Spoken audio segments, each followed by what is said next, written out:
Clip number 603۔ اس clip میں انشاءاللہ عز و جل آپ قرآن پاک کی سورہ رات کی آیت نمبر 25 سے 26 تک کی تلاوت، ترجمہ اور تفسیر قرآن صراط الجنان سماعت فرمائیں گے۔ بسم اللہ الرحمن الرحیم۔ اللہ کے نام سے شروع جو نہایت مہربان رحمت والا ہے۔ والذین ينقضون عہد اللہ من بعد میثاقہ ویقطعون ما امر اللہ به ان یوصل وَيَقْطَعُونَ مَا أَمَرَ اللَّهُ بِهِ أَن يُوصَلَ وَيُفْسِدُونَ فِي الْأَرْضِ أُولَئِكَ لَهُمُ اللَّعْنَةُ وَلَهُمْ سُوءُ الدَّارِ۔ ترجمہ، اور وہ جو اللہ کا عہد اسے پختہ کرنے کے بعد توڑ دیتے ہیں اور جسے جوڑنے کا اللہ نے حکم فرمایا ہے اسے کاٹتے ہیں اور زمین میں فساد پھیلاتے ہیں، ان کے لیے لعنت ہی ہے اور ان کے لیے برا گھر ہے۔ والذین ینقضون عہد اللہ، اور وہ جو اللہ کا عہد توڑ دیتے ہیں۔ اس سے پہلی آیات میں اللہ تعالیٰ نے سعادت مندوں کے احوال اور جو کرامتیں اور بھلائیاں ان کے لیے تیار فرمائی ہیں ان کا ذکر فرمایا۔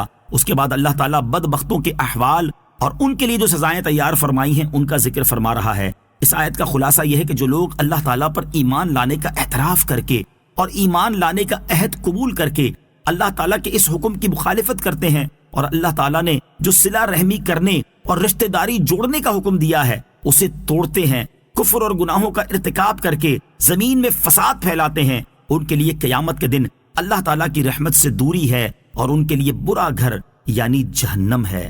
اللہ یبسط الرزق لمن یشاء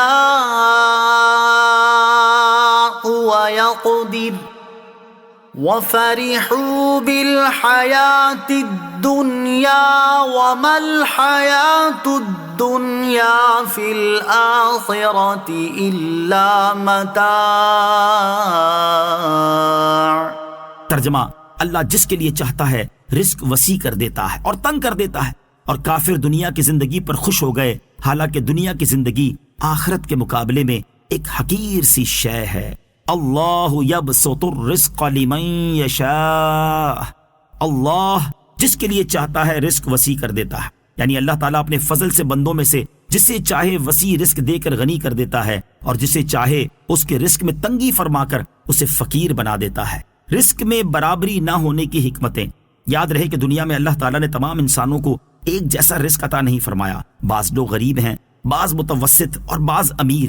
اس میں اللہ تعالیٰ کی بے شمار حکمتیں ہیں، ان میں سے دو حکمتیں یہاں ذکر کی جاتی ہیں۔ نمبر 1، اللہ تعالیٰ نے قرآن پاک میں ارشاد فرمایا، وَلَوْ بَسَطَ اللَّهُ الرِّزْقَ لِعِبَادِهِ لَبَغَوْا فِي الْأَرْضِ وَلَكِنْ يُنَزِّلُ بِقَدَرٍ مَا يَشَاءُ إِنَّهُ بِعِبَادِهِ خَبِيرٌ بَصِيرٌ۔ ترجمہ، اور اگر اللہ اپنے سب بندوں کے لیے رزق وسیع کر دیتا تو ضرور وہ زمین میں فساد پھیلاتے، لیکن اللہ اندازہ سے جتنا چاہتا ہے اتارتا ہے، بے شک وہ اپنے بندوں سے خبردار ہے، انہیں دیکھ رہا ہے۔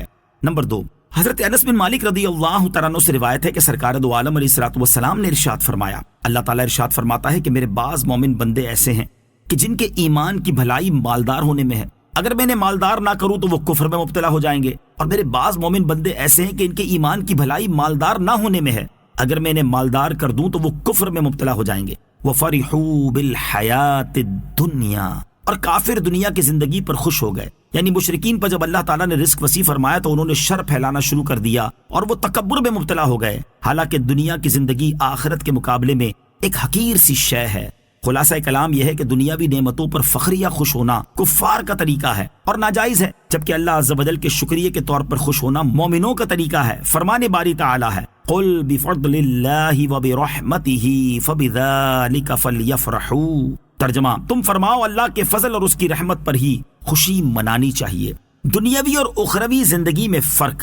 یہاں یہ بات بھی ذہن نشین رہے کہ دنیا کی زندگی وہ ہے جو اللہ عز و جل سے غفلت میں گزرے، یہ بری ہے، اور قرآن و حدیث میں اسی کی مذمت ہے، اور جو زندگی آخرت کی تیاری میں گزرے وہ بفضل ہی تعالی اخروی زندگی ہے، یہی حیات طیبہ ہے۔ امام محمد غزالی رحمۃ اللہ تعالی فرماتے ہیں ہر وہ چیز جو آخرت کے اعمال پر مددگار ہو، جیسے ضروری غذا اور موٹے کپڑوں کا ایک جوڑا، اور ہر وہ چیز جس کا انسان کے باقی رہنے اور اس کی صحت کے لیے ہونا ضروری ہے اور اس کے ذریعے وہ علم و عمل تک پہنچتا ہے، تو یہ چیز دنیا نہیں ہے، کیونکہ یہ علم و عمل کے لیے مددگار ہے اور اس کے لیے وسیلہ ہے۔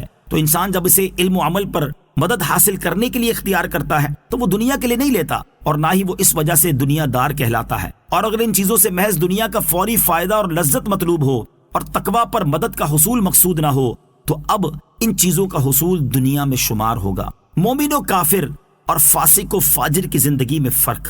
مومن و کافر اور فاسق و فاجر پرہیزگار کی زندگیوں میں بڑا فرق ہے۔ بعض لوگ سوتے ہوئے بھی جاگتے ہیں اور بعض جاگتے ہوئے بھی سوتے ہیں، بعض جیتے جی مرے ہوئے ہیں اور بعض مر کر بھی زندہ ہے۔ صلو علی الحبیب صلی اللہ تعالی علی محمد صلی اللہ تعالی علیہ وسلم۔ مجھے اپنی اور ساری دنیا کی لوگوں کی اصلاح کی کوشش کرنی ہے انشاءاللہ عز و جل۔